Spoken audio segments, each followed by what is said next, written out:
नमस्कार, सात संदेश से मैं अनिल कौशिक। दोस्तों, इस वक्त हम आए हैं बादरा के न्यायालय परिसर में और यहाँ दोस्तों एक सेशन प्रकरण, एक मामला था सुरेंद्र का। सेशन प्रकरण स्टेट सुरेंद्र, संभवतः 2020 9 का ये मामला था। इसमें आज रेप का प्रकरण का मामला था और इसमें आरोपी को बरी किया गया है। दोस्तों, हम इस मामले की पूरी जानकारी लेंगे। इसमें अधिवक्ता थे योगेश शर्मा। योगेश शर्मा हमारे सामने ही हैं, एडवोकेट योगेश जी शर्मा, उनसे जानते हैं। नमस्कार योगेश जी। नमस्कार जी, नमस्कार। योगेश जी, आज जो सेशन स्टेट प्रकरण सुरेंद्र का जो मामला था उसमें आरोपी बरी हुआ है, क्या ये मामला रहा? कितने गवाह थे? कैसे आखिर आरोपी अभियुक्त जो है वो बरी हो गया? देखिए, क्या है कि सन 2019 में पुलिस थाना गोगामेडी में एक मेरे जो क्लाइंट है सुरेंद्र, उसके खिलाफ एक एफआईआर दर्ज हुई थी जी। जो 376, 511 जी और 450 और 354 कै 354 में दर्ज हुई थी। ये सेशन प्रकरण था। सेशन कोर्ट में माननीय सेशन न्यायालय, अपर सेशन न्यायालय बादरा में इसकी ट्रायल चली जी। और इसमें मेरे जो क्लाइंट है उसके ऊपर रेप के प्रयास करने का आरोप था और आजीवन कारावास से दंडनीय अपराध करने का आरोप था जो मृत्यु छंत्र में है। तो उसमें क्या है कि अभियोजन ने, पुलिस ने मेरा क्लाइंट है उसके खिलाफ चालान पेश किया था इन्हीं धाराओं में। और फिर जो ट्रायल चली, ट्रायल में अभियोजन की ओर से कुल 7 गवाह प्रेक्षित करवाए गए और मामला काफ़ी कंटेस्टेड मामला था। और आज इस प्रकरण का फैसला है। तो माननीय न्यायालय ने, अपर जिला सेशन न्यायालय ने मेरा जो क्लाइंट है सुरेंद्र, उसको सभी धाराओं में संदेह का लाभ देते हुए और बरी कर दिया। बरी करने का कारण ये था कि न्यायालय को पत्रावली पर ये लगा कि अभियुक्त को इस मामले में बिल्कुल झूठा फंसाया गया था।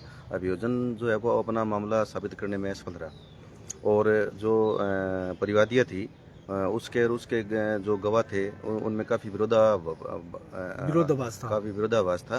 तो विरोधाभास होने के कारण पूरा संदेह था मामले में, तो न्यायालय ने संदेह का लाभ देते हुए बरी कर दिया। अच्छा योगेश जी, मेरा एक सवाल इससे बनता है, जैसे आजकल रेप के जो मामले हैं देश में बहुत से आ रहे हैं और लोगों में भी गुस्सा है और बहुत से हम देखते हैं न्यायालयों में एडवोकेट भी ऐसे मामलों में अपना आपा तक खो देते हैं और आरोपी को पीट भी डालते हैं। और क्योंकि ये कई मामले ऐसे भी होते हैं जिनमें अभियुक्त को जो है वो झूठा फंसा दिया जाता है। तो क्या ये मामला उन्हीं मामलों में से एक था कि ये मामला आपका जो अभियुक्त था वो एकदम सही था और उसको झूठा फंसाया जा रहा था? तो क्या कहेंगे इसको लेकर? क्या देखिए, मैं आपको ये बताना चाहता हूँ कि हम लोकतंत्र, ये भारत है, यहाँ लोकतंत्र है, हर किसी व्यक्ति को अपना पक्ष रखने का अधिकार है। बिल्कुल। और जो मेरा क्लाइंट था वो चुनावी रंजिश के कारण आपस में विवाद हुआ गांव में। और चुनावी रंजिश को निकालने के लिए और मेरा जो क्लाइंट था उसको फंसाया गया था और ये एफआईआर दर्ज करवाई गई थी। क्योंकि आप जानते हो कि राजनीतिक प्रभाव के चलते आप समझ गए होंगे कि अभियुक्त के खिलाफ चालान पेश करवाया गया और ट्रायल चला। लेकिन क्या है कि जीत अंतिम सत्य की होती है, तो सत्य में जयते इसलिए कहते हैं सत्य में जयते, तो सत्य में जयते की बहुत यथार्थ यहाँ पे हुआ और अभियुक्त को चलो, आपका अभियुक्त सही था और उसको एक प्रकार से न्याय मिला है, तो इसकी तो मैं आपको फिर बधाई दूंगा। इस केस में अभियुक्ता के ऊपर किसी प्रकार की कोई चोट के निशान नहीं थे। अच्छा। मेडिकल में कहीं भी ऐसा नहीं था और कहीं कोई चोट के निशान नहीं थे। काफ़ी कंट्रोवर्सी थी सभी के बयानों में, कोई घटना किसी टाइम की बता रहा था, कोई किसी टाइम की बता रहा था। तो मामला बिल्कुल झूठा माना कोर्ट ने और संदेह का लाभ देते हुए उसको बरी कर दिया। अच्छा, 376 का ये जैसे रेप का मामला जो 1 जुलाई से मेरे हिसाब से जो 3 नए कानून आए, उसके बाद में वो नया जो आईपीसी थी वो उसकी जगह अब नया भारतीय न्याय संहिता लागू हो चुकी है। तो उसमें संभवतः ये शायद 64 में मामला चला था या फिर 376 में ही ये चला रहा था? इसमें कोई चेंजिंग हुई क्या? पुराना 2019 सन 2019 में मतलब 376 के तहत इसमें वो लाभ मिला है अभियुक्त को। अच्छा, तो क्या मैसेज संदेश देना चाहेंगे? क्योंकि आपको भारत की न्याय प्रणाली है, उस पर सभी का विश्वास है और जो मामला न्यायालय बहुत परख के और गवाहों को परीक्षित करके और करता है। तो जो झूठा होता है मामला, जो झूठा होता ही है, उसमें क्या दूध का दूध पानी करने के लिए न्यायालय है।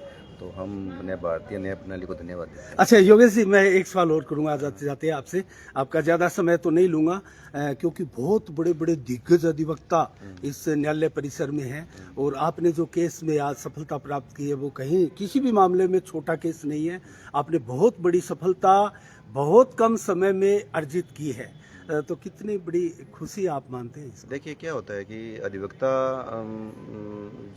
मैं आपसे ये बताना चाहता हूँ कि जो सीधी सी वकालत में है और जो स्टडी करते हैं उसको सफलता निश्चित रूप से मिलती है।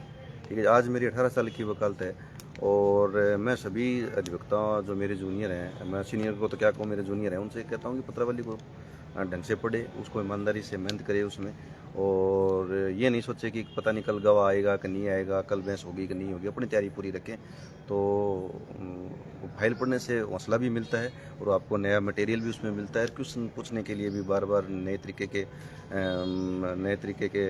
क्वेश्चन भी आपको मिलेंगे, जिरे करने के लिए भी आपका हौसला रहेगा। तो स्टडी जरूरी है। योगेश जी, आपको बहुत बहुत शुभकामनाएं। आपके साथी सहायक जो है उनसे भी बात कर लेते हैं। सोमवीर जी, कितनी बड़ी खुशी है, क्या कहेंगे इसको लेकर? बहुत खुशी हुई सर, और काफ़ी इन्होंने मेहनत की इस मैटर में।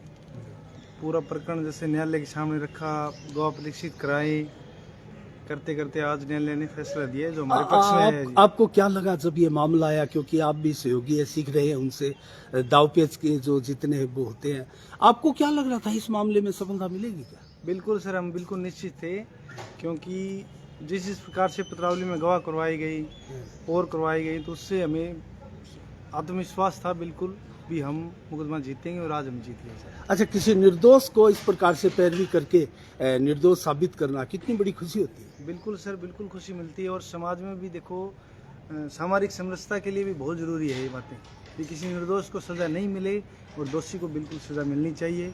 चलो, बहुत बहुत बधाई। आपका शुभ नाम सर? रामनिवास। अच्छा, रामनिवास जी, आप भी सहयोगी हैं, इनके सहायक हैं, क्या कहेंगे इस मामले में? मैं तो यही कहना चाहूँगा कि न्याय भले ही देरी से थोड़ा मिला, पर मिला, ये जरूरी है। ये जरूरी है ना। तो बहुत बहुत शुभकामनाएं। तो दोस्तों, आपने देखा एक बड़ा मामला था, और हम भी इत्तेफाक से यहाँ आए और सुना कि ऐसा एक मामला है, रेप पीड़ित का मामला है।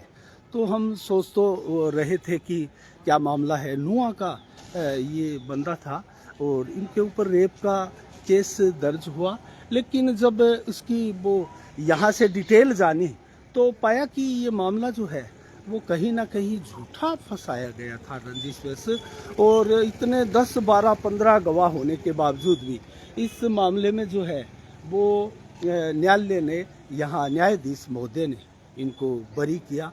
तो ये बहुत बड़ी बात है। तो दोस्तों, ऐसे मामलों में इस प्रकार से हमारी रिपोर्टिंग जारी रहेगी।